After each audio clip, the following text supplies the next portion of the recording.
こんにちは。相島翔子元井じまちゃんす。最近なんとなく暑さが和らいだなと思ったら、外気温が36度を超えていて、やっぱ気のせいだったっす。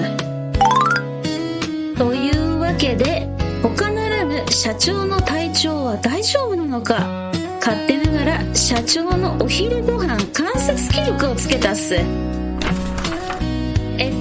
1日目、おにぎり2個